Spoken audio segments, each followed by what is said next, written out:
Graça e paz, livres em Cristo, boa noite a todos. Eu quero convidar vocês para nós estarmos lendo a palavra do Senhor no livro de 1 Samuel, primeiro livro de Samuel, capítulo 16. Nós vamos ler a partir do verso 1. Primeiro livro de Samuel, capítulo 16, verso 1 em diante. O tema da mensagem de hoje é o seguinte: as fases do seu chamado. As fases do seu chamado. Amém? A palavra do nosso Deus diz assim: o Senhor disse a Samuel: até quando você irá se entristecer por causa de Saul? Eu o rejeitei como rei de Israel. Encha um chifre com óleo e vá a Belém. Eu o enviarei a Jessé. Escolhi um de seus filhos para ser rei. Samuel, porém, disse: como poderei ir? Saul saberá disso e me matará. O Senhor disse: leve um novilho com você e diga que foi sacrificar ao Senhor. Convide Jessé para o sacrifício e eu lhe mostrarei o que fazer. Você irá ungir para mim aquele que eu indicar. Verso 4 diz: Samuel fez o que o Senhor disse. Quando chegou a Belém, as autoridades da cidade foram encontrar-se com ele, tremendo, e perguntaram: você vem em paz? Respondeu Samuel: sim, venho em paz. Vim sacrificar ao Senhor. Consagrem-se e venham ao sacrifício comigo. Então ele consagrou Jessé e os seus filhos, Jessé e os filhos dele, e os convidou para o sacrifício. Verso 6: quando chegaram, Samuel viu Eliabe e pensou: com certeza este aqui é o que o Senhor quer ungir. O Senhor, contudo, disse a Samuel: não considere a sua aparência nem a sua altura, pois eu o rejeitei. O Senhor não vê como o homem vê. O homem vê a aparência, mas o Senhor vê o coração. Então Jessé chamou a Abinadab e o levou a Samuel. Ele, porém, disse: o Senhor também não escolheu este. Verso 9: então Jessé levou Samar a Samuel, mas Samuel disse: também não foi este que o Senhor escolheu. Jessé levou a Samuel 7 de seus filhos, mas Samuel lhe disse: o Senhor não escolheu nenhum destes. Então perguntou a Jessé: estes são todos os filhos que você tem? Jessé respondeu: ainda tenho o caçula, mas ele está cuidando das ovelhas. Samuel disse: tragam-o aqui. Não nos assentaremos para comer até que ele chegue. Então Jessé mandou chamá-lo e ele veio. Ele era ruivo, de belos olhos e boa aparência. Então o Senhor disse a Samuel: é este, levante-se e unja-o.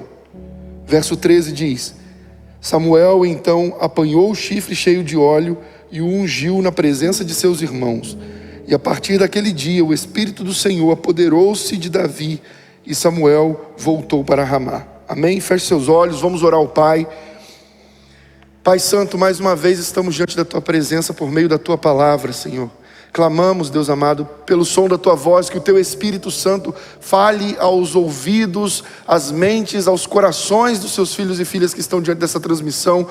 Pai amado, que a partir do momento em que essa palavra penetrar no coração e na mente dos seus filhos e filhas, que comece um novo tempo no chamado de cada um deles, que comece um novo tempo na história de cada um deles. Pai Santo, nós sabemos que a Tua palavra tem o poder de transformar vidas. Por isso nós te pedimos, Deus amado, manifesta o Teu poder, libera o Teu Espírito Santo sobre cada um de nós, e que a partir dessa mensagem, Deus, vivamos no Senhor o propósito que o Senhor tem para nós de uma forma gloriosa. Por isso, Senhor, derrama sobre nós o Teu Santo Espírito, e que não seja o som da minha voz, que não seja a vontade da minha carne, mas que seja o som do Teu Espírito, a voz do Teu Espírito Santo a ecoar nas mentes e nos corações dos Seus filhos e filhas. Assim nós oramos mais uma vez, clamando por Tua misericórdia, em nome do Teu Filho Jesus. Amém, Senhor, amém. Aleluia. Glória a Deus, queridos. Eu quero convidar você a observar comigo esse texto bíblico e aprender aqui as fases que Deus trabalha dentro do chamado que Ele tem na vida de cada um de nós. Deus, Ele age por processos Deus ele trabalha de forma poderosa na vida dos seus filhos e filhas, mas tudo na nossa vida passa pelo tratamento de Deus. E hoje, Deus colocou cada um de vocês diante dessa mensagem para despertar você para verdades que talvez você não esteja enxergando ainda dentro do propósito de Deus na sua vida.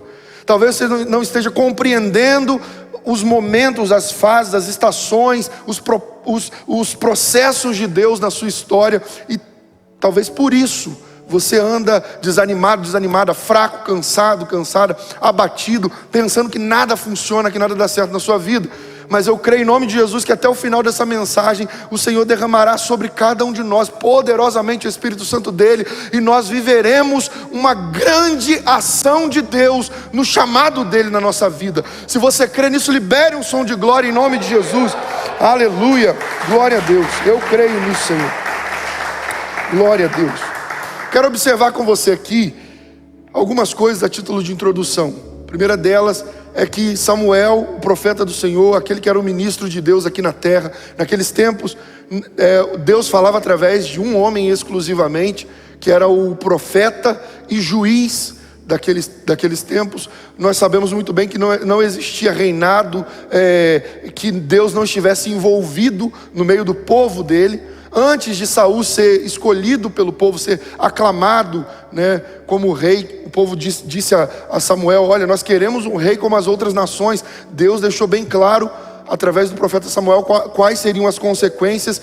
E mesmo assim, eles optaram por fazer a vontade deles e não a vontade de Deus. Rejeitaram o governo de Deus, a teocracia que era até os tempos anteriores a Saul, para escolherem, para pedirem a Deus um rei como todas as outras nações tinham. Eles não estavam satisfeitos com o governo de Deus. E infelizmente tem muita gente hoje em dia que vive assim, insatisfeita com o governo de Deus. Quer que todas as coisas na sua vida funcionem como funciona na vida de todo mundo. Mas uma coisa eu sei, e você também precisa saber: quando nós somos guiados por Deus, quando é Deus quem governa a nossa vida, nem sempre as coisas vão funcionar como nós queremos, nem sempre elas estarão onde nós queremos que ela esteja. Nossa vida vai estar no nível que nós queremos, no lugar onde nós queremos, porque Deus está trabalhando, e Ele sempre trabalha de uma forma além da nossa compreensão. Os homens daquele tempo não entendiam isso, então eles queriam que tivesse alguém diante deles que os conduzisse. Pediram Saul, pediram um rei. Deus deu Saul. Então Saul se rebelou contra Deus, fez tantas coisas que ofenderam a santidade de Deus. Você sabe bem da história de Saul. E aí Deus rejeitou Saul. Então agora Deus diz para Samuel: olha, eu encontrei um homem segundo o meu coração que fará toda a minha vontade. Você vai encher um chifre com óleo e vai até Belém, na casa de Jessé, e lá você vai ungir um dos filhos dele. Aquele que eu indicar, esse será o que você vai ungir. Então nós precisamos entender aqui no contexto cultural essa questão do chifre e do óleo. Para você que é crente, é mais fácil entender isso, porque você já sabe como as coisas funcionavam. Mas talvez você que está diante dessa transmissão não entenda. Encher um chifre de óleo, era assim que funcionava naqueles tempos. Então um óleo de oliva era colocado dentro de um chifre de novilho, e aquele óleo com algumas essências era utilizado para poder ungir reis e sacerdotes. Era utilizado para separar pessoas para uma missão, para uma tarefa especial. Então, se alguém era separado para alguma coisa relacionada às coisas de Deus, aquela pessoa precisava ser ungida para Deus, separada para Deus, para que ela pudesse começar um grande propósito.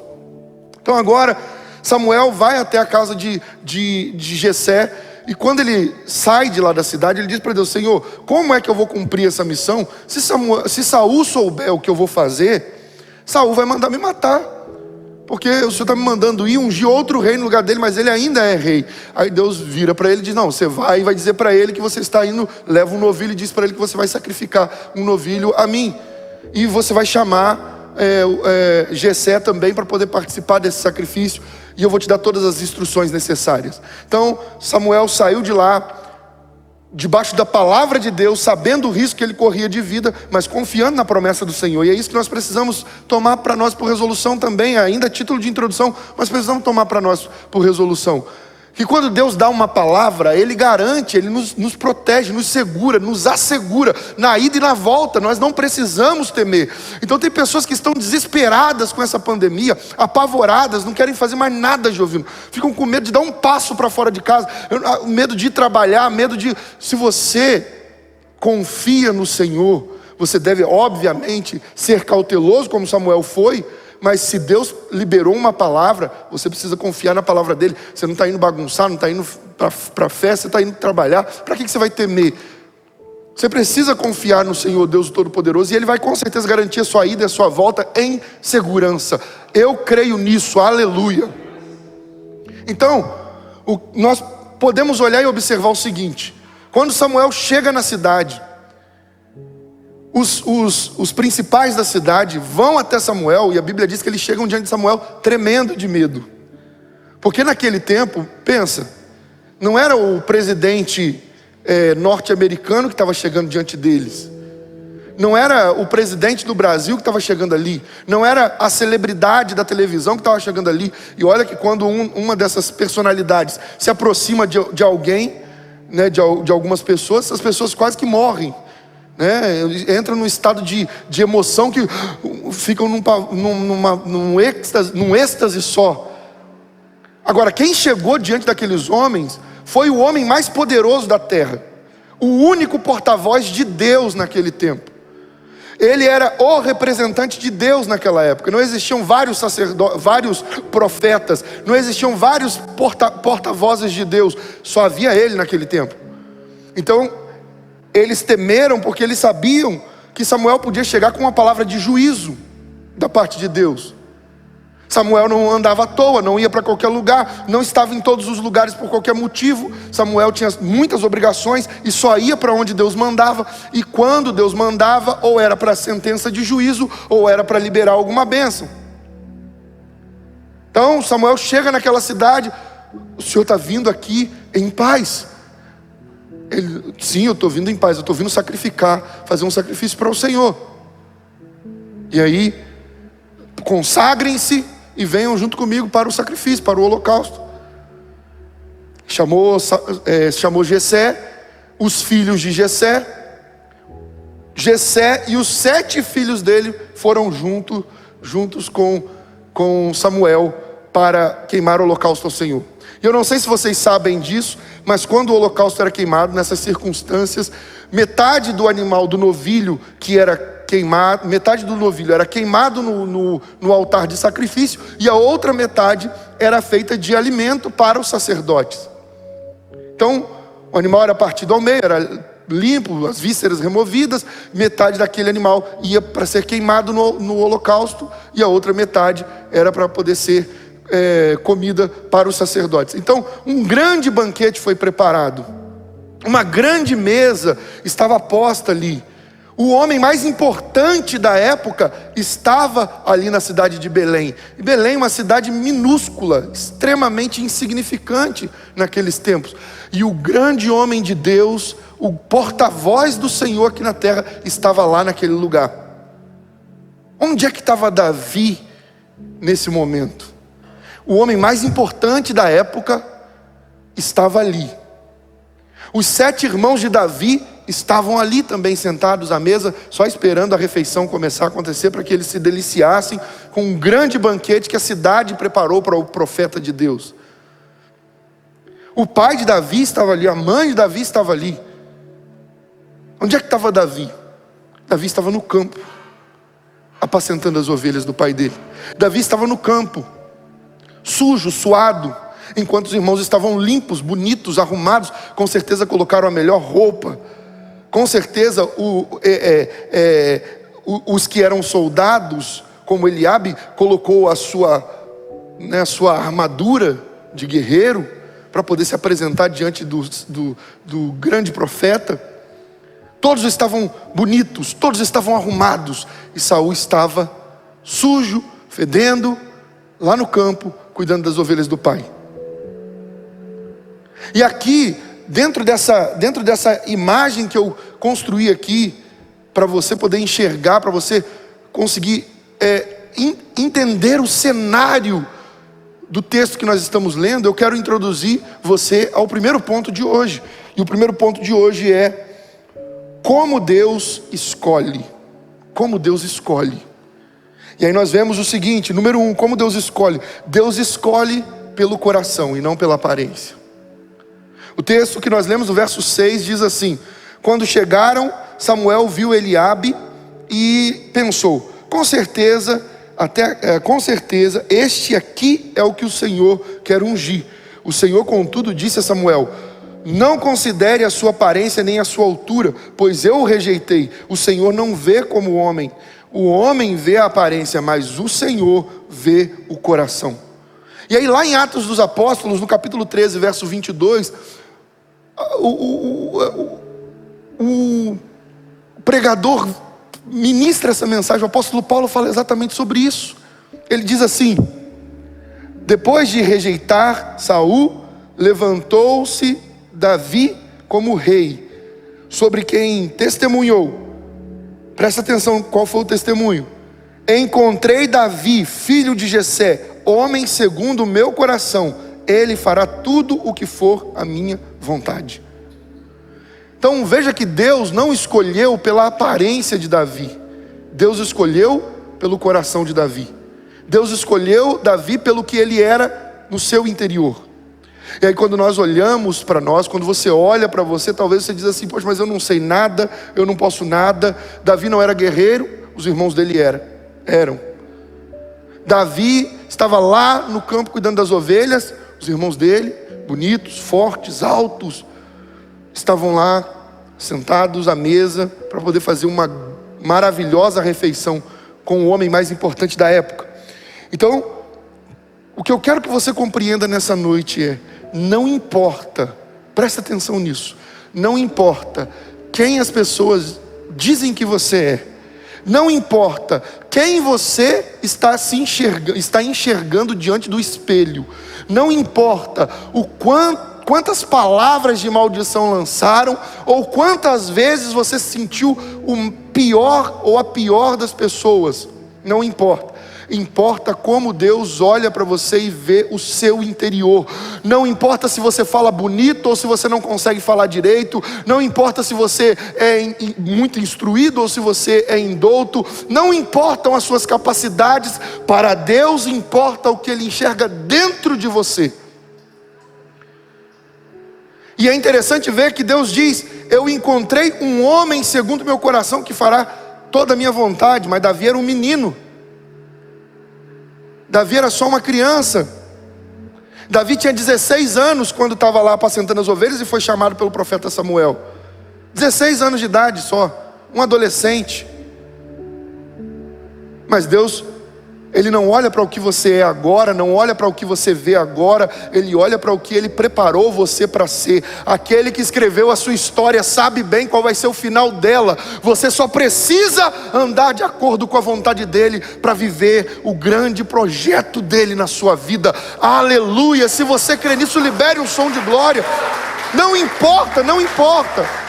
Não importa como você está hoje. Não importa o que as pessoas dizem de você. Não importa como você se vê hoje. Então nós vemos, número 2 aqui, como Deus escolhe. Número 2, Deus escolhe os desprezados. Veja o verso 5. Respondeu Samuel: sim, venham em paz. Vim sacrificar ao Senhor. Consagrem-se e venham ao sacrifício comigo. Então ele consagrou Jessé e os filhos dele e os convidou para o sacrifício. Olha só. Os 7 filhos de Jessé estavam ali, mas o 8º estava no campo. Jessé não falou assim: ó, corre lá e chama Davi, porque o homem mais importante do nosso tempo está aqui, e ele quer nos consagrar, quer nos separar, para que nós possamos participar com ele do sacrifício ao Senhor. Era uma honra sem precedentes. Não era qualquer um que podia participar dos sacrifícios para Deus. Não era qualquer um que se assentava à mesa com o profeta de Deus naquele tempo. Só que os 7 filhos foram chamados, o 8º foi desprezado, ficou lá no campo. Talvez seja pela aparência de Davi. Não tinha aparência de guerreiro, não tinha aparência de soldado, não tinha aparência, não era um homem forte, alto, não era um homem... o que a Bíblia fala a respeito dele? Era um rapaz bonito, com os olhos bonitos, ruivo. Ele era totalmente diferente, Ronaldo. Totalmente diferente dos homens da época. Todo mundo sabe bem que o povo judeu é um povo, com uma expressão forte, aquele nariz comprido, alongado, com um maxilar forte, robusto, os irmãos de Davi eram altos, fortes, e Davi era ruivo, judeu ruivo. Quantas vezes, hoje em dia é mais fácil ver isso, mas naquela época ele era estranho, ele era o filho estranho de Jessé. Ele era o diferentão, o diferente, o estranho, o esquisito, o mirrado. Deixa ele lá no campo, porque ele vai fazer vergonha se a gente colocar ele diante do sacerdote. Deixa ele no canto, porque se a gente colocar ele diante do grande profeta de Deus, poxa, mas olha, talvez a mãe tenha até dito assim: chama Davi também, não vai chamar Davi? Todo mundo se arrumando, imagina a correria, os 7 homens dentro de casa correndo para se arrumar, o pai correndo para se arrumar, a mãe tomando banho, todo mundo se arrumando para ficar cheiroso, para poder ir para o grande banquete. Chama Davi também. Não, deixa Davi lá cuidando das ovelhas. Esquece Davi. Davi vai fazer a gente passar vergonha ainda. O profeta veio aqui, não tem ninguém doente, então Deus não mandou ele aqui para curar ninguém. O profeta veio aqui, ele não está morrendo, então Deus não mandou ele aqui para poder ungir um outro sacerdote, porque ele poderia ter ido na cidade para ungir outro sacerdote, ao mandado de Deus, apenas pelo fato se ele estivesse morrendo, se os dias dele estivessem contados. Então Deus poderia ter mandado ele na cidade para poder ungir um outro sacerdote, um outro profeta. Mas não, ele estava bem, estava com vigor, com saúde. O que ele veio fazer aqui? Deus, todo mundo já estava ouvindo falar que Deus tinha rejeitado Samuel, ou melhor, Deus tinha rejeitado Saul.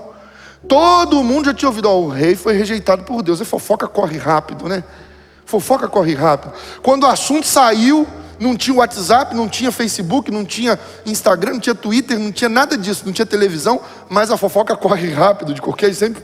Sempre foi assim. Só o que muda é a tecnologia, os seres humanos são os mesmos desde o início.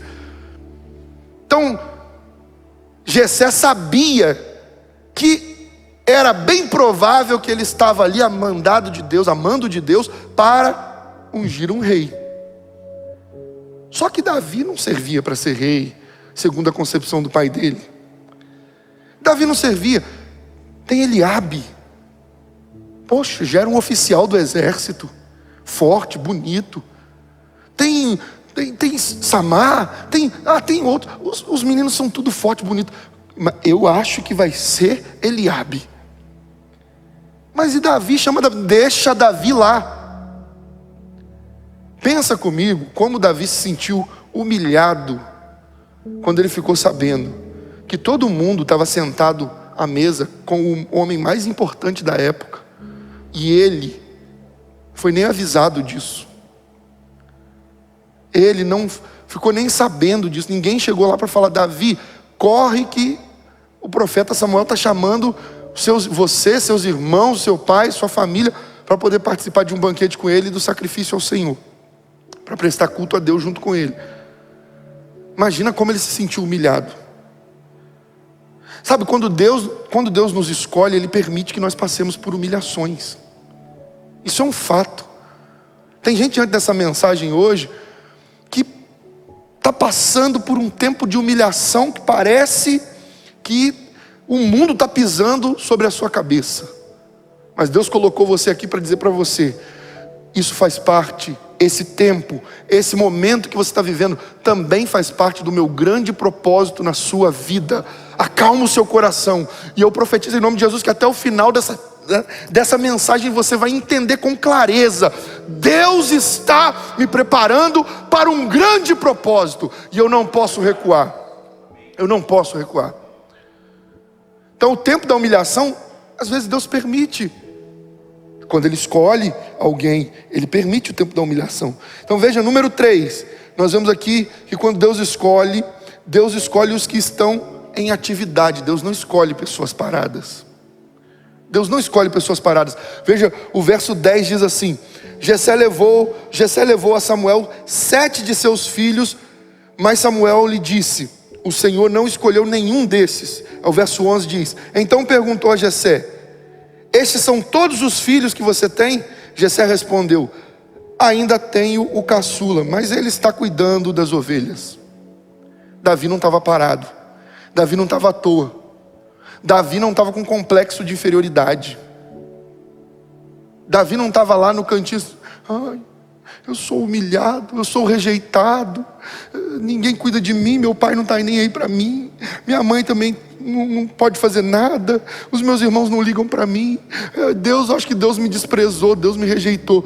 Deixa eu te falar uma coisa, Deus não se importa. Vou falar isso mais uma vez, vou repetir: Deus não se importa se você fica fazendo ceninha de desprezado, de pobre coitada, de pobre coitado. Deus não se importa com isso. Isso não move o coração de Deus, isso não toca no coração de Deus, isso não faz Deus acelerar processo nenhum. Deus não está nem aí se você está se sentindo humilhadinho ou humilhadinha e por isso está paralisado, recuado.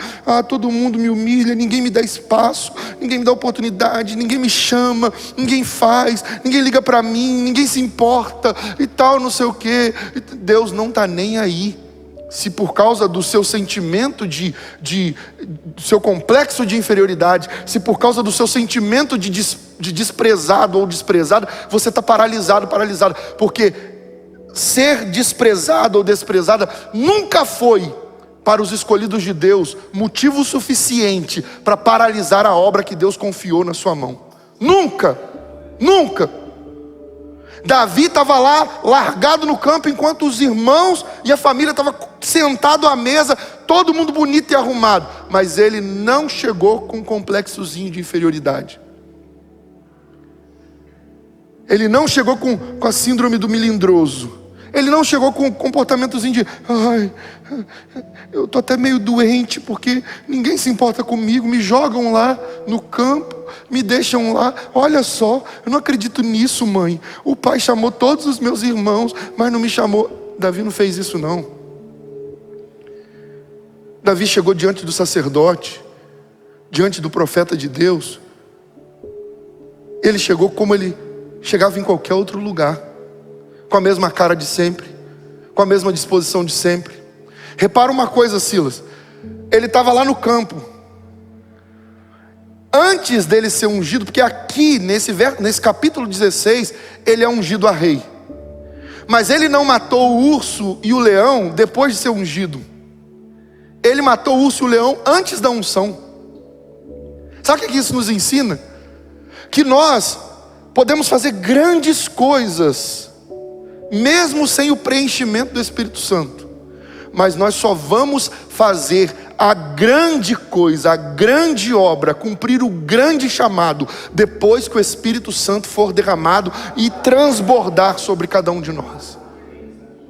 Davi fez algo muito poderoso. Ele matou um urso e um leão. Ele protegia as ovelhas do pai. Se ele tivesse um complexozinho de inferioridade, ficasse: ninguém liga para mim, meu pai dá mais atenção para os meus irmãos, e coisa desse tipo, o leão ia arrancar-lhe a cabeça, o urso ia engolir ele inteiro.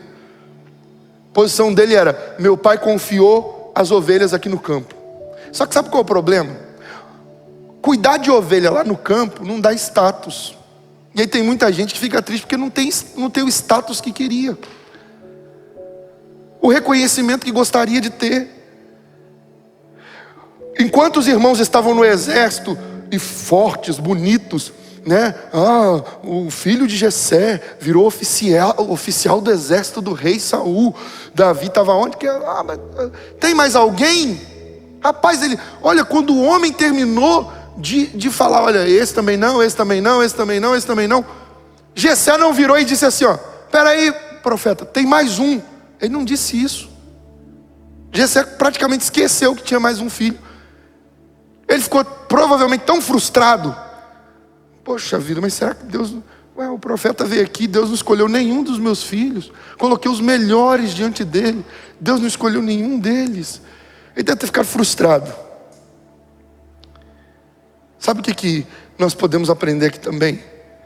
Que ainda que o nosso pai e a nossa mãe se esqueçam de nós, Deus não se esquece de nenhum de nós. Ainda que você não receba o reconhecimento e o valor que você espera do seu patrão, do seu marido, da sua esposa, do seu trabalho, dos seus amigos, da sua igreja, do seu pastor, você não pode paralisar. Você não está em busca do olhar dos homens, você está em busca do olhar de Deus, para que Ele olhe e diga assim: eu encontrei uma mulher segundo o meu coração que fará a minha vontade. Eu encontrei um homem segundo o meu coração que fará a minha vontade. É isso que você deve procurar, é nisso que você deve se apegar. E se Deus confiar a você cuidar das ovelhas lá no pasto, lá no cantinho, onde ninguém te vê, faça da melhor forma possível. Lute contra o urso, lute contra o leão, mas cumpra o propósito, porque aquele que garante: seja fiel no pouco e eu te porei sobre o muito, com certeza cumprirá a palavra dele. Mas ele também diz: aquele que é infiel no pouco, até o pouco que tem lhe será tirado. Então você não pode desprezar o dia das coisas pequenas. Você não pode desprezar as coisas que ao seu ver são pequenas. Pequeno salário que você tem, ou o carrinho simplesinho que você tem, ou o chinelo de dedo. Talvez nem carro, não tem nem carro, eu estou andando a pé. Não despreze o dia das coisas pequenas. O ministério que Deus confiou na sua mão, a obra que Deus entregou para você, aquilo que seu patrão confiou lá para você. Você limpa aquilo ali para mim, por favor. Mas eu vou limpar aquilo ali, isso é desvio de função, meu trabalho não é esse. E aí reclama com todo mundo, murmura para todo mundo, sabe, insatisfeito com tudo, desprezando o dia das coisas pequenas. Você precisa entender uma coisa: Deus prova a nossa fidelidade. É muito fácil ser fiel a Deus quando o que você tem é o que você quer. Agora, Deus prova a nossa fidelidade naquilo que nós não queremos. É aquilo que parece pequeno, aquilo que parece insignificante, aquilo que para muitos não é, aquilo que para você, não, mas isso aqui parece ser tão pouco. Deixa eu lembrar você de uma coisa: nada que Deus confiar nas suas mãos é pouco. Tudo que Deus confiar nas suas mãos é muito, e muita gente gostaria de receber o que Deus confia nas mãos dos filhos e filhas dele. E o que você está fazendo com o que Deus confiou nas suas mãos? Porque Davi lutou contra urso e contra leão, para poder cumprir o propósito dele enquanto pastor de ovelhas lá no campo, escondido dos olhos dos outros, desprezado, rejeitado, esquecido pelo pai. O que você está fazendo com o que Deus está confiando a você? E essa mensagem não é uma mensagem para entrar aqui no seu ouvido e sair do outro lado e você continuar vivendo e agindo do mesmo jeito. Essa é uma mensagem para você mudar de vida. Essa é uma mensagem para você ser transformado. Essa é uma mensagem para você mudar de comportamento. Essa é uma mensagem para você dizer: agora chega, eu parei de ser o que Deus me chamou para ser. Eu parei de fazer o que Deus me chamou para fazer. Eu parei de cumprir o propósito dele. Eu não vou mais continuar assim. Eu me levantarei, voltarei para o meu pai e direi para ele: pai, eu pequei contra o céu e contra ti, Senhor, mas me recebe pelo menos como um empregado, como um escravo, como um servo seu. Eu não vou desprezar o que o Senhor tem para mim. Eu não vou desprezar o que o Senhor fez e faz por mim.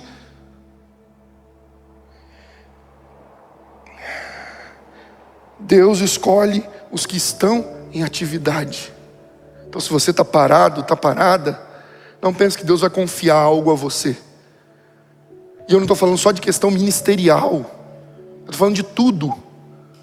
Deus não confia as preciosidades dele a quem está parado, porque ninguém pode dizer assim: eu não tenho o que fazer, nem na obra, nem na casa, nem na família, nem na vizinhança, eu não tenho o que fazer, não me dão espaço para nada, na igreja não me dão espaço, na casa não me dão espaço, no trabalho não me dão espaço. É mentira sua, é engano da sua carne, é o seu coração enganoso. O coração do homem é enganoso, é perverso. A Bíblia deixa isso bem claro, é ele tentando te confundir, te enganar. É mentira. Você tem espaço sim, você é alguém escolhido por Deus, escolhida por Deus. Você precisa se posicionar diante de Deus, abandonar o mimimi e começar a fazer a obra dele de verdade. Segundo ponto que nós vamos observar aqui é o dia da profecia. O dia da profecia.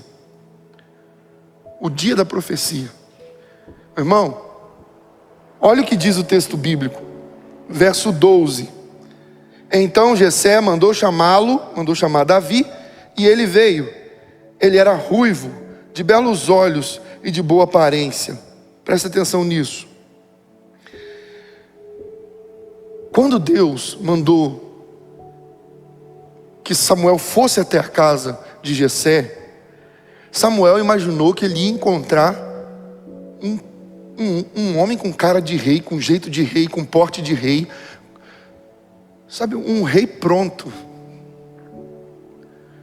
Mas tem uma coisa que você vai aprender aqui nessa noite, até o final dessa mensagem, é que Deus, Ele não trabalha com coisas prontas. Ele prepara as coisas, Ele apronta o que é insignificante. Ele pega aquilo que é pequeno para poder fazer algo grande para a glória dele. Deus não trabalha com coisas prontas. Ele cria, Ele faz, Ele diz. O princípio de tudo foi haja. Ele não pegou um planeta que estava vagando no cosmos e falou, vou fazer desse planeta aqui a morada dos meus filhos e filhas. Não, não, não. Ele disse, haja. Ele cria.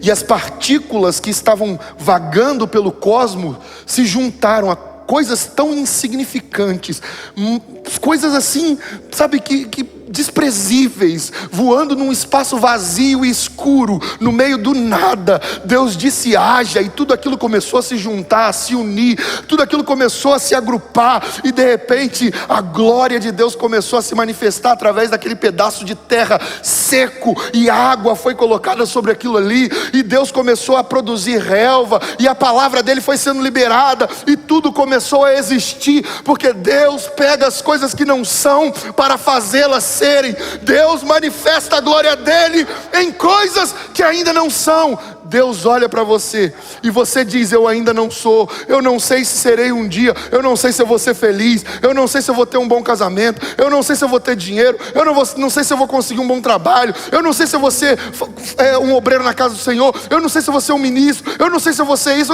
e aí Deus olha para você e diz assim, eu sei quem eu fiz você para ser, e é segundo a minha palavra, no meu tempo, e o haja será manifesto, e a minha glória se revelará na tua vida. Aleluia, aleluia.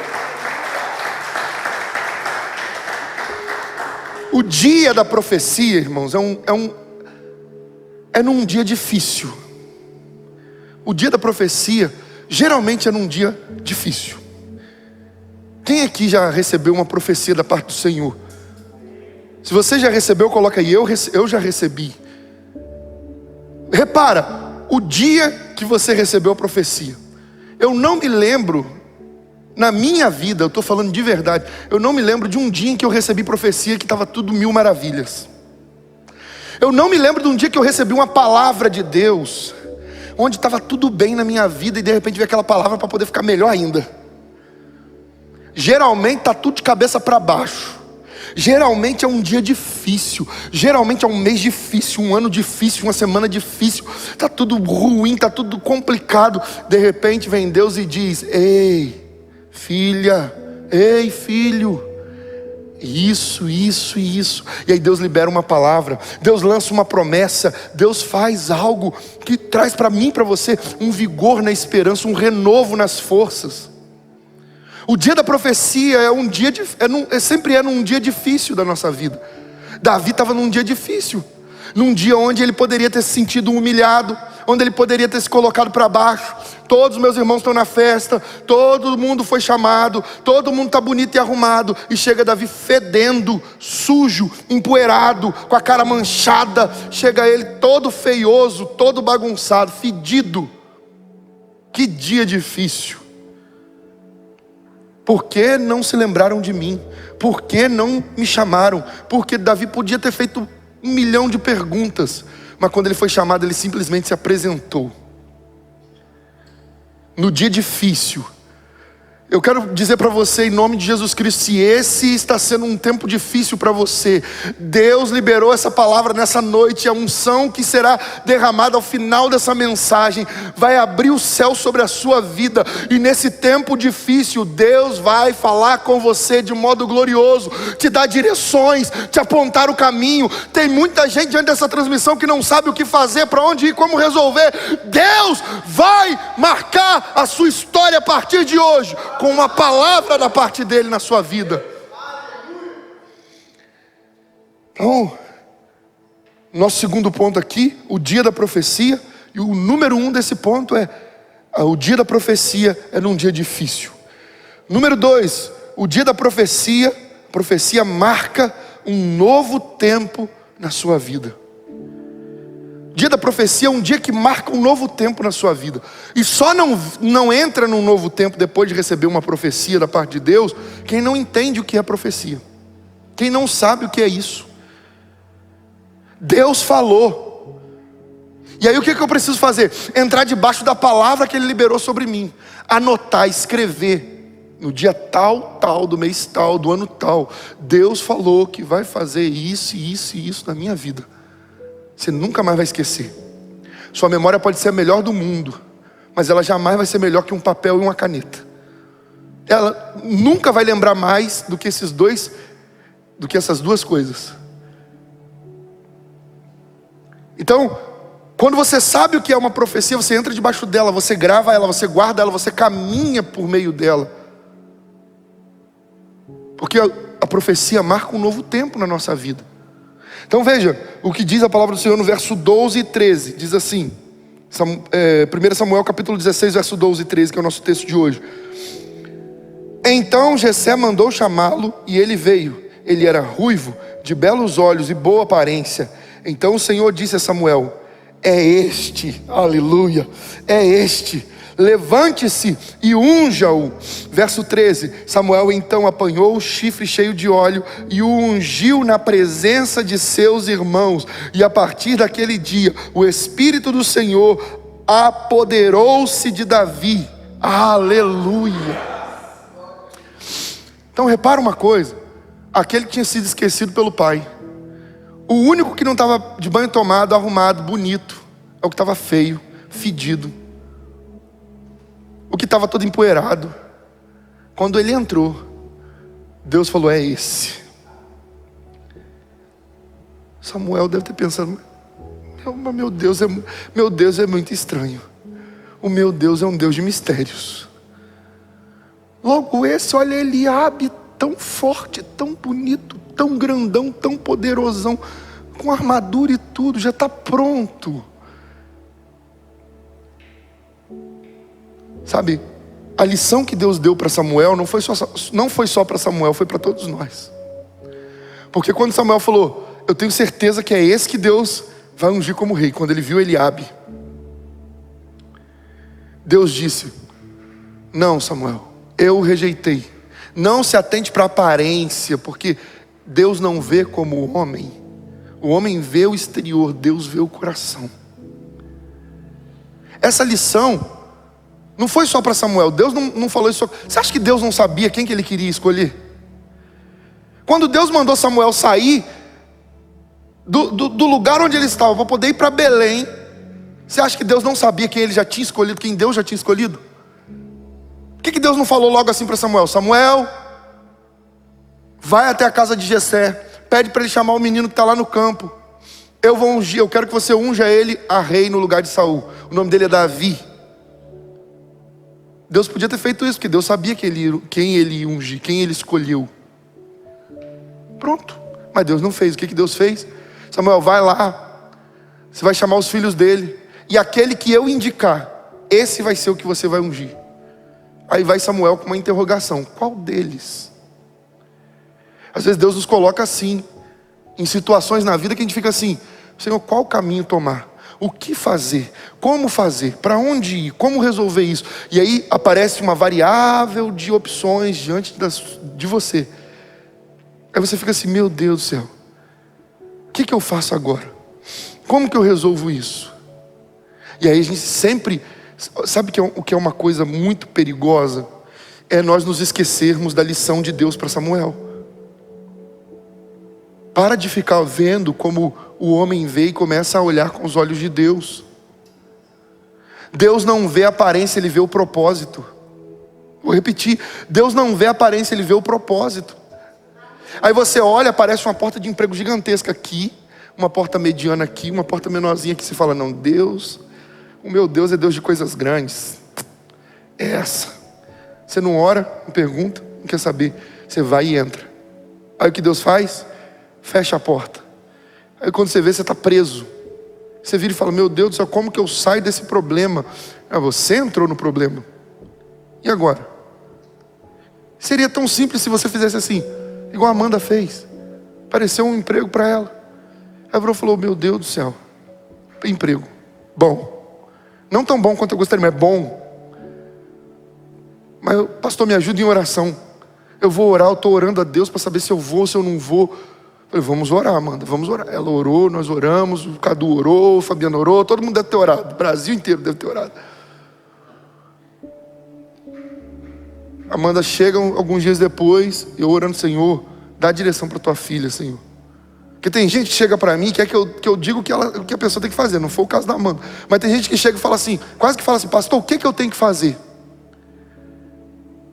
Pastor, aí se o cara não é guiado pelo Espírito Santo, ele fala, bom, eu acho que você deve fazer o seguinte, segundo a minha experiência, segundo a concepção filosófica humana, você deve, aí dá uma direção da carne, a pessoa vai e faz, arrebenta a cara e fala, eu fiz porque o pastor disse para eu fazer.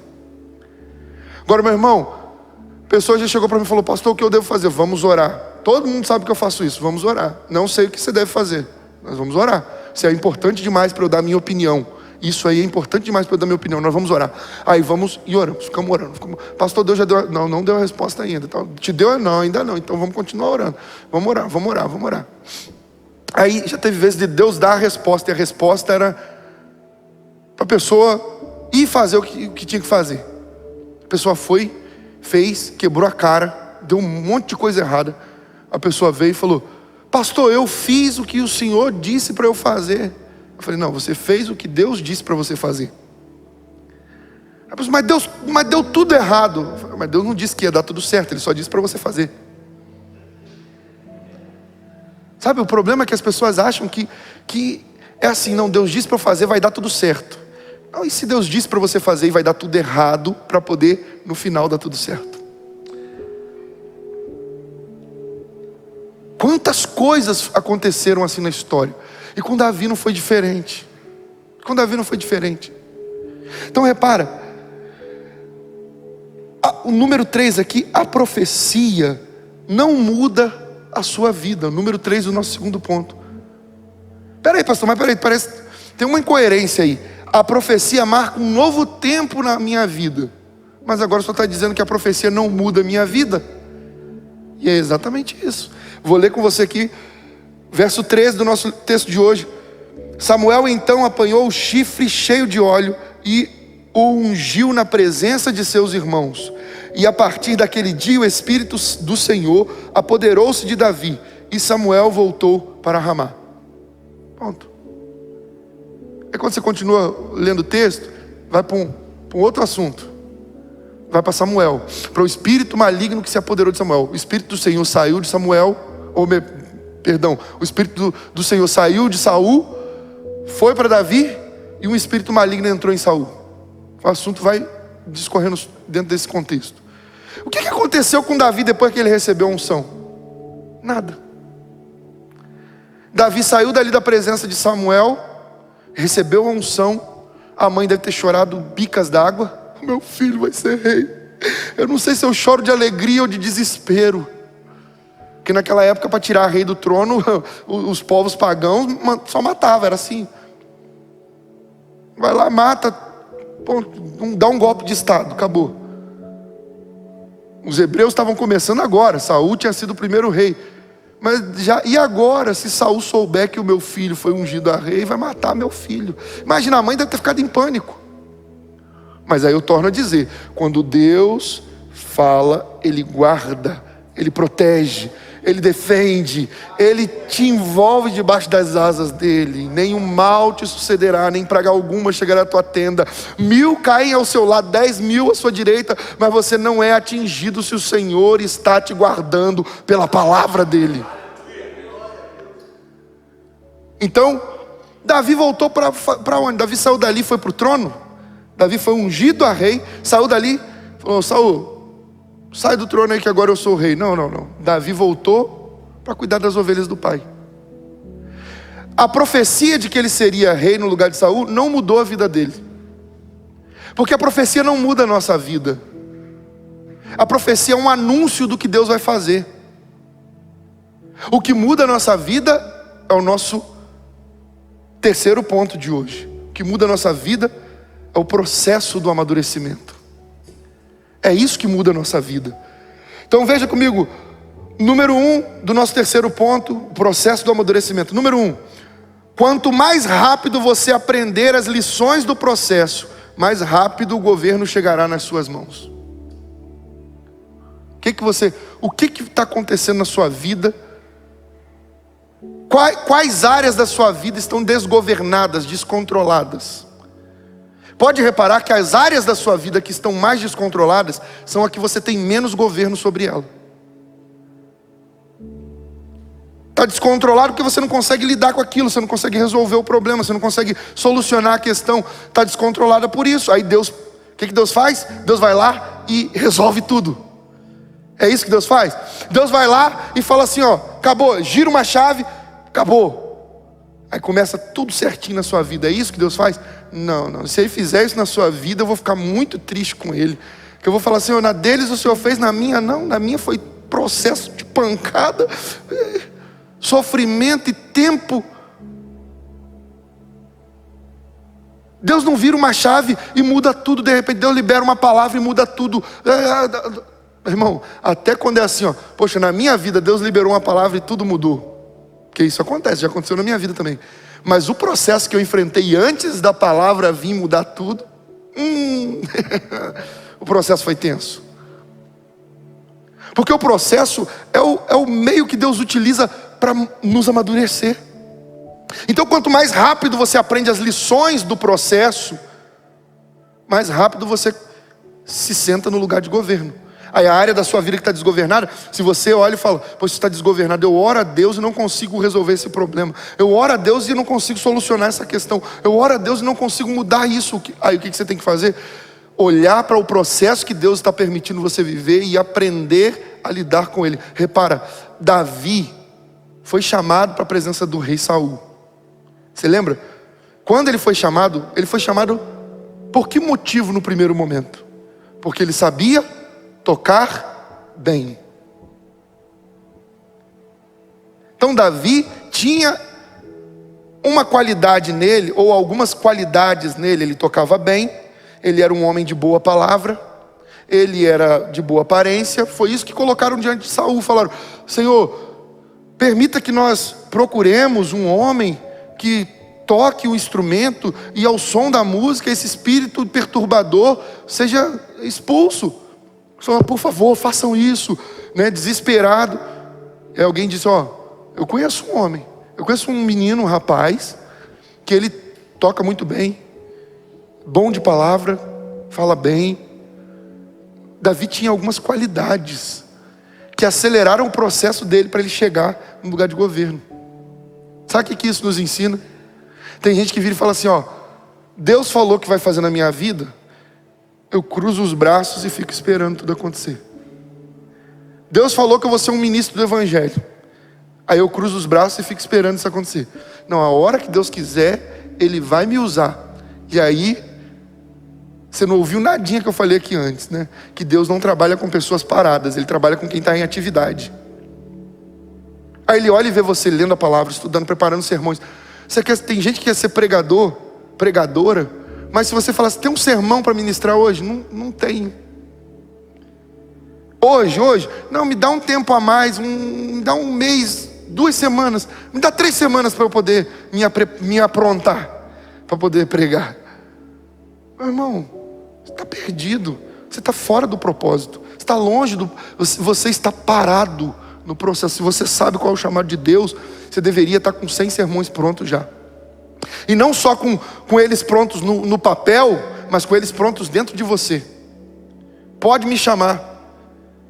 Pastor Saulo, o senhor pode pregar hoje na minha igreja? Se Deus falar, vai, eu vou, na hora, meu filho.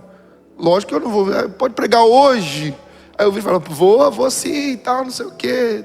1 milhão de coisas para fazer, ainda vou sair para pregar de supetão. Mas já fiz isso, o Jovino sabe, o Cadu sabe, outros sabem, que já teve vezes de eu ser convidado assim de um dia para o outro eu ir. Porque Deus falou, vai, eu vou te usar lá como meu instrumento. Mas aí você já tinha o sermão preparado, né? O senhor é pastor, o senhor prega quase todo dia.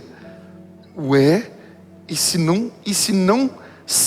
eu não me preparasse para pregar? E se os irmãos obreiros que ministram no momento de oração não se preparassem para ministrar? Eu viro e falo, hoje você pode ministrar? Posso sim, pastor. Eu não sei o que, se não se preparasse. E aí? Então se você quer se assentar na cadeira de governo de uma área da sua vida que está desgovernada, você precisa se preparar para poder governar nessa área. E sabe, às vezes Deus permite que você passe um bom tempo num processo difícil, de lutas e dificuldades numa área da sua vida, para você poder aprender a governar aquela área, para que ela não seja mais uma área desgovernada da sua vida. Então, em segundo lugar, ou no número 2 aqui dentro do nosso terceiro ponto, nós vemos o seguinte: no processo do amadurecimento, Deus primeiro te ensinará a ser servo, para depois você governar. Primeiro, você vai aprender a ser servo. Olha, Davi, depois que ele recebeu a unção, depois que ele recebeu a profecia, o processo dele até sentar no trono, tem muita gente que não sabe disso, que acha que ele recebeu a unção no dia seguinte, já estava no trono. Não, no dia seguinte não, mas uns 6 meses depois, não, 14 anos depois que ele recebeu a unção, foi que ele foi sentar no trono. Ele recebeu a unção com 16, foi sentar com 30. E aí?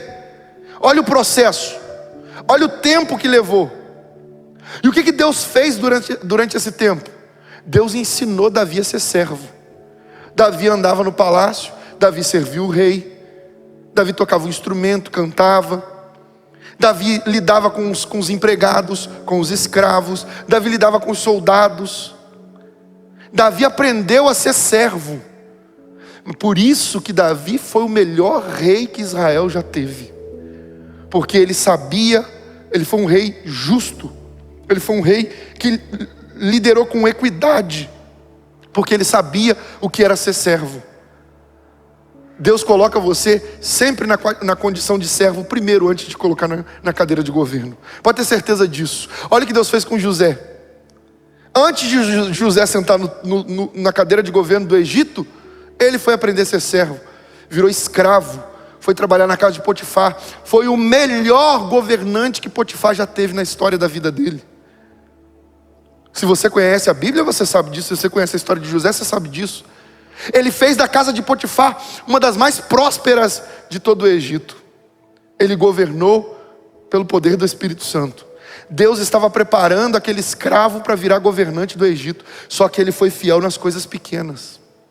Ele não desprezou o dia das coisas pequenas.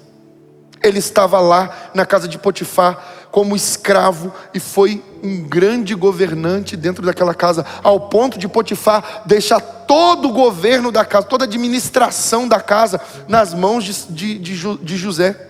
Falou, vou deixar na mão de José todo o governo da casa. Para quê? Para ele poder governar. Ele está fazendo tão bem, ele está fazendo um trabalho tão bom. Você está entendendo? Deus te coloca na condição de servo para você aprender a governar.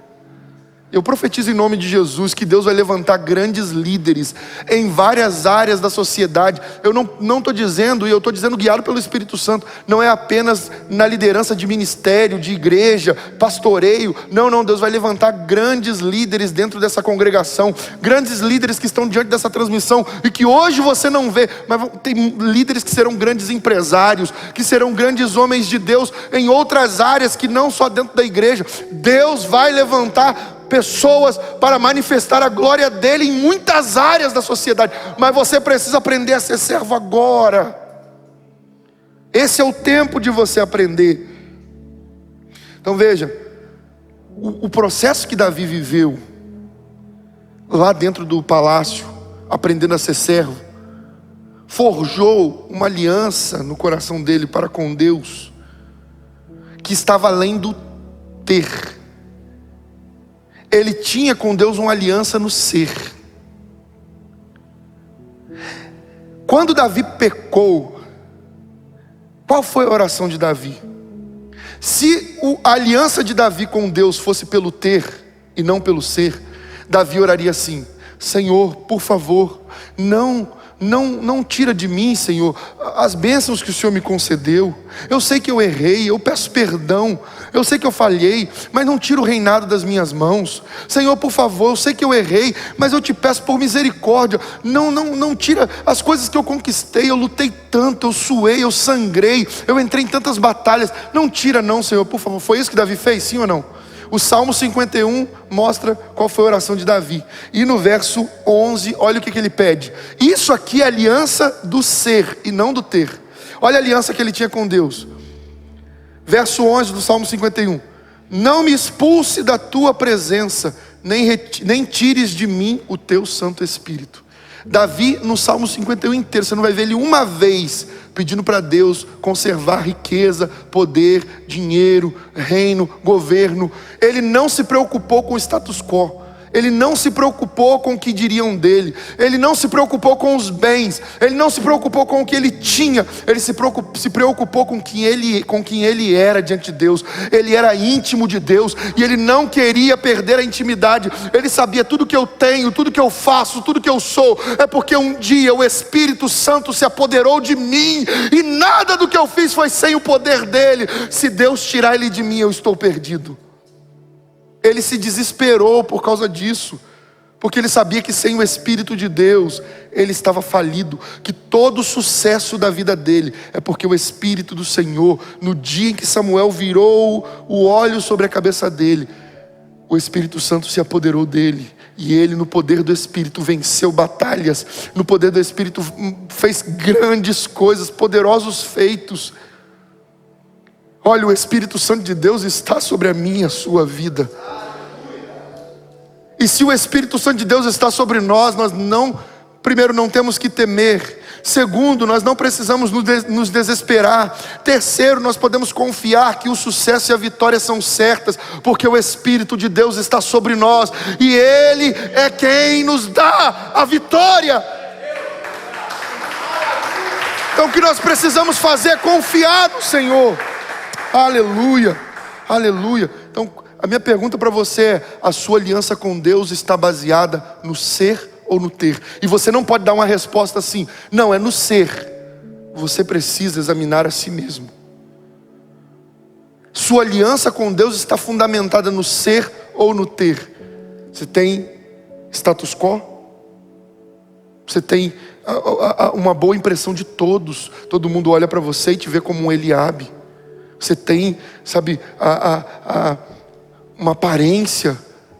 Você tem um ministério. Você tem um nome. Você tem dinheiro. Você tem pessoas influentes na sua vida. Sabe, para Deus nada disso importa. Tudo isso é trapo de imundície, se o Espírito dele não estiver sobre você. Então a nossa aliança precisa estar fundamentada no ser. Você é ou não é íntima de Deus? Você tem ou não tem uma vida de oração, de jejum, de consagração, uma vida de leitura da palavra, uma vida dedicada a Deus? Você tem ou não tem? Eu não tenho, já tive um dia. Então sua aliança não está. Você precisa renovar a sua aliança com o Senhor. Como é que está a sua vida hoje? Talvez você esteja igual a igreja de Laodiceia, achando que é rica, abastada. Eu tenho ouro, eu tenho isso, eu tenho vestes, eu tenho não sei o que. E Deus olha e fala: você é pobre, cego, nu. Você precisa vir a mim comprar. Você precisa vir a mim trocar suas vestes. Talvez você esteja igual a igreja de Éfeso. Você luta pela palavra, você briga, você é firme contra os falsos ensinos, os falsos mestres, os falsos profetas. Mas Deus olha para você e diz: tenho porém contra ti que abandonaste, que deixaste o primeiro amor. Você esqueceu do relacionamento que teve comigo um dia. Volta depressa. Então, como é que está a sua aliança com Deus? O processo, presta atenção nisso. Número 3, do nosso terceiro ponto. Deus está permitindo os processos do amadurecimento para que você tenha uma aliança que não se pode quebrar. O processo, presta atenção nisso. O processo é para te preparar. Uma frase que Deus me deu diz assim: o processo é para te preparar. Deus não pega ninguém pronto. Deus trabalha nas coisas pequenas para que elas se tornem grandes para a glória dele. Eu quero ver um ótimo exemplo para isso. A Bíblia fala sobre 2 Adões. Não sei se você sabe disso. A Bíblia diz que por um Adão o pecado entrou no mundo. Pelo segundo Adão, pelo último Adão, o pecado foi removido. E em 1 Coríntios capítulo 15, verso 45, diz assim também: assim está escrito: o primeiro homem, Adão, tornou-se um ser vivente. O último Adão, espírito vivificante. Então a Bíblia aponta para 2 Adões, que eu acho que é assim, Adões. A Bíblia aponta para isso. Primeiro Adão, nós sabemos que foi o Adão lá do Jardim do Éden, o primeiro ser humano a ser criado. O último Adão é Jesus Cristo. Foi Ele quem tirou o pecado do mundo. Ele é o Cordeiro de Deus que tira o pecado do mundo. Foi Ele, o Adão, quem veio como espírito vivificante, não como alma vivente, mas como espírito vivificante, o espírito que produz vida. Ele veio em corpo de carne e produziu vida no nosso espírito. Nós que estávamos mortos nos nossos pecados e delitos. Agora presta atenção, porque o cerne aqui dessa parte é que Deus pega coisas pequenas e não as grandes. Os processos são para te preparar. Quando nós olhamos para o primeiro Adão, Antônio, o primeiro Adão, ele já passou a ser alma vivente, pronto, grande, adulto. É verdade ou não é? Deus pegou, fez um boneco de barro, soprou nele o fôlego de vida, e Adão se levantou, um homem formado, adulto. Provavelmente na melhor fase do ser humano, né? Na melhor fase de idade, de tempo, de vigor, de virilidade, de saúde. Adão se levantou pronto, inteiro, grande. Mas esse Adão que já nasceu grande, que já começou a sua história grande, na primeira tentação pecou. Agora o Adão, o último Adão, que é Jesus Cristo, ele, sendo Deus, se despiu de toda a glória. Deus o fez tão pequeno quanto uma semente, mas na verdade tão pequeno que apenas de modo microscópico nós conseguiríamos vê-lo quando ele chegou até o mundo. Ele não veio pronto, ele não desceu do céu adulto, grande, ele não desceu do céu plenamente feito. Ele desceu do céu microscopicamente pequeno. E ele foi implantado pelo Espírito Santo no óvulo de Maria. E ali ele passou por todos os processos do crescimento no útero de Maria. E ao nascer no 9º mês, ele passou por todos os processos de crescimento que uma criança, que um bebê passa, que uma criança passa, que um adolescente passa. Ele com 12 anos de idade, primeira vez que nós lemos ele falando na Bíblia, quando ele diz: por que estavam tão preocupados? Eu estava na casa do meu pai. Ele passou por todos os processos. Mas pensa comigo, Igor, aquele que nasceu grande pecou na primeira tentação. Aquele que foi humilhado ao ponto de insignificante, por 40 dias e 40 noites foi tentado, mas não cedeu nenhuma vez. Isso, meu Deus, isso é poderoso demais. É para você entender que os processos são tão importantes para você e para mim. Os processos são tão importantes, mas tão importantes que são eles que forjam a nossa aliança com Deus, para que nenhuma ação do maligno consiga nos derrubar. O grande Adão, que já nasceu grande, pecou na primeira tentação. O último Adão, que veio insignificante, isso nos ensina outra coisa. Deus trabalha em coisas pequenas. É por isso que eu estou falando desde o início: você não pode desprezar o dia das coisas pequenas. Você não pode desprezar as pequenas coisas que Deus confia a você. Você não pode desprezar as pequenas coisas que você está vivendo, as pequenas lutas, as pequenas vitórias. Tudo isso faz parte do processo. Deus trabalha com coisas pequenas, mas olha, Ele pega aquilo que é pequeno, insignificante, invisível a olho nu. Talvez você não está conseguindo ver a glória de Deus na sua casa, na sua vida, na sua família. Talvez você não está conseguindo ver a glória de Deus, o milagre, a promessa que Deus fez. Talvez você não esteja vendo. Olha, mas eu posso dizer para você com toda a segurança da palavra de Deus: o Senhor vai fazer com que você cresça e amadureça, e no propósito de Deus, no tempo certo, tudo que for necessário se manifestará, e o nome do Senhor será glorificado na sua história. Aleluia! Glória a Deus. Então não se preocupe com o tamanho, com a bênção pequenininha que você recebeu agora. Não, mas foi uma bênção. Tem gente que recebe bênção de Deus. Olha, isso aqui é uma preciosidade, é um ouro muito, muito poderoso. Tem gente que nunca recebe uma grande bênção, porque toda vez que recebe uma bênção pequena, despreza. Só dá testemunho e só dá glória a Deus quando é algo grande que todo mundo... mas se eu contar isso, as pessoas vão falar que isso aqui não é tão relevante. Quem falou? Então não espere você que Deus vai te dar coisas grandes se você não... Eu não consigo entender por que é tão difícil de entrar na cabeça de vocês. Seja fiel no pouco e sobre o muito eu te colocarei. Por que é tão difícil? Deus dá uma bênção microscópica, insignificante aos seus olhos. Difícil até de enxergar como bênção, mas Ele deu. E a bênção é dada para que o nome dEle seja glorificado.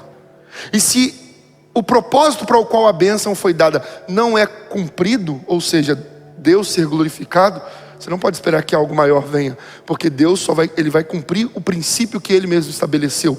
Ele vai dar mais, Ele vai multiplicar, Ele vai aumentar, Ele vai te confiar mais a partir do momento que você for fiel no pouco que Ele está te dando. Seja fiel no testemunho do que parece pouco para todo mundo, mas a hora que você mostrar para Deus que para você tem muito valor, Deus vai falar assim: eu posso dar mais, eu posso dar mais, eu posso dar mais, eu posso dar mais, porque tudo que eu dou, de um fundo de agulha até um carro importado, em tudo Ele me dá glória, exalta o meu nome, não abandona a fé, não deixa de me honrar. Eu posso dar mais. O último ponto da nossa noite aqui, ponto 4, é o seguinte: o dia do cumprimento da profecia. O dia do cumprimento da profecia. Eu quero que você entenda o seguinte comigo: o dia do cumprimento da profecia é quando Deus derrama sobre nós dupla honra. Meu irmão, quem aqui quer viver a dupla honra de Deus? Não, se você quer viver dupla honra, você está comigo aqui até agora, ouvindo a palavra de Deus, o Espírito Santo falando conosco. Se você quer viver a dupla honra, coloca aí no chat, eu quero viver a dupla honra. Quem que está aqui dos ministros quer viver a dupla honra? Fala, eu quero. Todo mundo quer viver a dupla honra. Isso é maravilhoso demais. Viver dupla honra é bom demais, né, Antônio?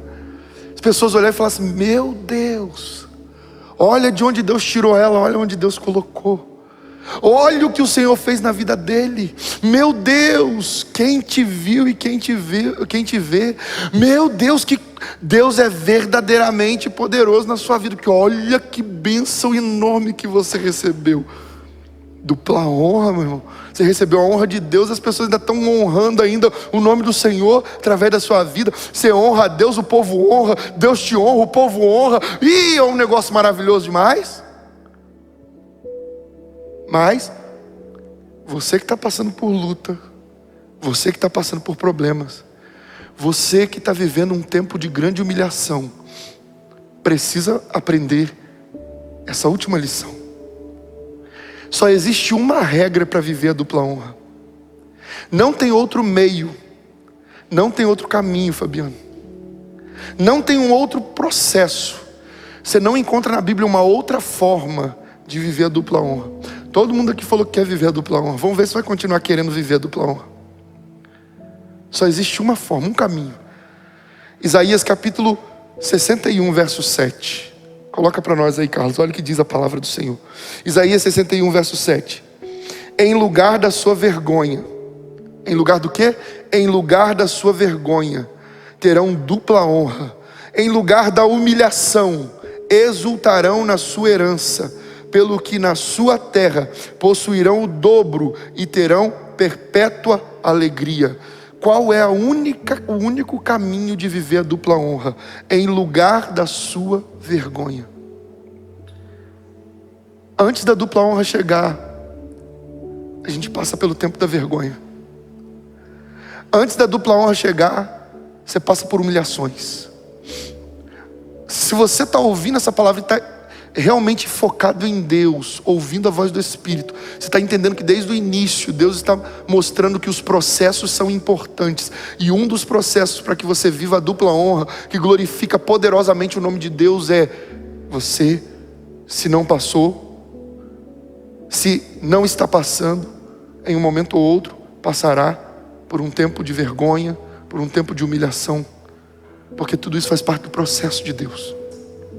Agora você que está passando por um tempo de vergonha, porque eu sei que tem gente diante dessa transmissão, porque o Espírito Santo de Deus me diz que tem gente diante dessa mensagem que está vivendo um tempo de vergonha. Olha e fala, meu Deus, mas na minha vida nada está funcionando. É gente se levantando, é gente te humilhando. Tem duas pessoas diante dessa transmissão, tem uma mulher diante dessa transmissão que você já está chorando já desde o começo dessa pregação, porque você ouviu, lá no início, quando você ouviu assim, Davi foi humilhado, ele se sentiu humilhado. Você entendeu? Deus está falando comigo que eu estou vivendo um tempo de humilhação. Então agora ouça o que Deus tem para te dizer. Aleluia.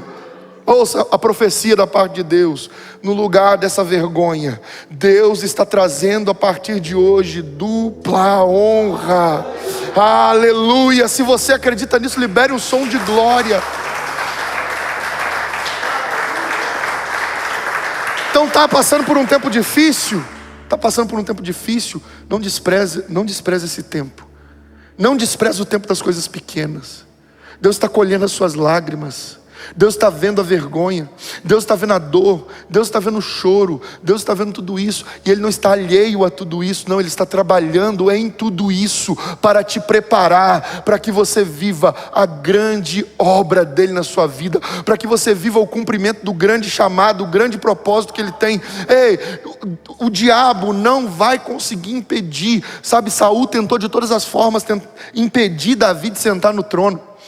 Saul tentou de todo jeito matar Davi, mas Davi continuou guardado pelo Senhor. E eu profetizo em nome de Jesus sobre a vida de cada um de vocês que estão diante dessa transmissão, diante dessa palavra, que o Senhor manifestará a glória dele na sua vida. Você só não pode desistir agora, você só não pode esmorecer agora, você só não pode ficar paralisado, paralisada. Continua orando, continua buscando, continua fazendo a obra do Senhor, continua clamando. Não entra num complexo de inferioridade. O diabo está tentando te rebaixar, mas o Senhor já diz para você: eu pego do monturo e coloco sentado entre os príncipes. Ei, não desista, apenas cumpra o meu propósito. O Senhor Deus é o soberano que está sobre a minha, a sua vida, e na sala do trono Ele está sentado governando a minha, a sua história. Não tenha medo, tenha fé e apenas confie no Deus da nossa salvação. Aleluia! Eu quero orar com você nesse momento. Eu quero orar com você nesse momento, pedindo ao Senhor que Ele fortaleça as suas estruturas, pedindo ao Senhor que Ele te dê graça nesse tempo de provação, para que você passe pelos processos sem desistir. Mas você precisa fazer a sua parte. Deus, Ele vai fazer o que é impossível, mas você precisa fazer o possível. Tem uma parte que cabe a você, que Deus jamais vai fazer, e tem uma parte que só Deus pode fazer, aquela que você jamais conseguirá. Então o que você precisa tomar por resolução nessa noite? Eu não posso aceitar um estado de eu sou humilhado, eu sou humilhada, eu não tenho nada, eu não posso nada, porque hoje eu aprendi que Deus não está preocupado e nem se importa com o meu complexozinho de inferioridade. Eu não posso permitir que essas coisas me paralisem, me impeçam de avançar, de caminhar, de ler a Bíblia, de orar, de buscar a Deus, de adorar a Ele, de prestar culto a Ele. Nada disso pode me parar. Se você entender que o que você está vivendo faz parte do processo de Deus, não importa quanto tempo você está vivendo esse processo, o processo tem um tempo determinado por Deus. E no final do processo, se você for aprovado, o Senhor derramará dupla honra sobre você. Você só precisa continuar buscando ao Senhor. Feche seus olhos, vamos orar ao Pai. Pai Santo, diante dessa mensagem estão filhos e filhas, homens e mulheres com o coração derramado diante do Senhor. Alguns, Pai amado, chorando, alguns, Deus amado, derramando lágrimas diante do Teu altar, porque estão vivendo tempos difíceis, porque estão vivendo tempos de dores. Mas o Senhor nessa noite trouxe uma palavra para mostrar para nós, para cada um deles, que o Senhor continua cuidando de nós, e que todo o processo está nos levando para o centro da Tua vontade. Obrigado porque o Senhor nos escolheu, Pai. Obrigado, Senhor, porque o Senhor nos escolheu. Obrigado porque o Senhor nos escolheu não pelo que nós somos ou pelo que nós temos, mas o Senhor nos escolheu porque o Senhor, por decisão soberana, achou em nós graça e derramou sobre nós a Tua graça. Obrigado, Senhor. Obrigado, Pai, por Deus Santo, mesmo sabendo quem somos e o quanto falhamos em quem deveríamos ser, o Senhor continua derramando sobre nós o Teu Espírito. Pai, não retire de nós o Teu Santo Espírito. Não nos lance fora da Tua presença, mas, Pai, nos conduz no centro da Tua vontade, ao centro da Tua vontade, Pai. Obrigado, Senhor, por cada palavra de profecia liberada sobre a nossa vida, por cada vez que em dias maus o Senhor nos deu ânimo e vigor com uma palavra como essa. Obrigado, Senhor, porque, Deus amado, em dias difíceis o Senhor nos animou, nos despertou, mostrando para nós que o Senhor tem cuidado de nós, liberando profecias sobre nós. Pai Santo, que caminhemos debaixo das Suas palavras, que caminhemos debaixo da Tua vontade, para que vivamos o Teu propósito. E onde há vergonha, onde há humilhação, que haja dupla honra para a glória do Teu nome, Pai. Que os Teus filhos e filhas vejam a manifestação do Teu poder, e que essa palavra marque um novo tempo na história deles, e que os processos que o Senhor tem utilizado transformem o nosso ser, o nosso caráter, para que sejamos parecidos com Jesus. Assim nós oramos em nome do Teu Filho Jesus Cristo. Amém, Senhor, amém. Quero convidar você a abrir a sua mão na posição de receber. Deus falou com você nessa noite. Se Deus falou com vocês, coloca aí no chat assim: Deus falou comigo. Deus falou comigo. Eu sei que o Espírito Santo de Deus está liberando o poder dele sobre muitos filhos e filhas nessa noite. A presença de Deus é real. Mas você precisa fazer a sua parte. Não desista, não pare. Continue caminhando, continue clamando, continue adorando, continue servindo ao Senhor. Seja fiel no pouco, seja fiel nesse culto online, seja fiel no seu trabalho, seja fiel na sua família, seja fiel em todas as áreas da sua vida. Não despreze o dia das coisas pequenas, não despreze as pequenas bênçãos que Deus confia a você. Todas elas são grandes sementes que produzirão muitos frutos. Lembre-se de louvar ao Senhor por cada detalhe que Ele tem abençoado a sua vida, por cada coisa minúscula, microscópica, porque Deus trabalha nas coisas pequenas para forjar em nós um caráter grande, forte, uma aliança do ser e não do ter. E que o amor de Deus o Pai, a graça de nosso Senhor e Salvador Jesus Cristo, a comunhão e as consolações do Espírito Santo, do nosso doce amigo Espírito Santo, estejam sobre todo o povo de Deus que aguarda a volta de Jesus. Que haja paz sobre a nossa casa, a nossa vida e a nossa família. Que haja paz sobre todo o Israel de Deus na face da terra. E todos aqueles que concordam com isso, digam amém. Amém, aleluia, aplauda ao Senhor. Deus abençoe a sua vida. E lembre-se, não tenha medo, tenha fé. Aleluia.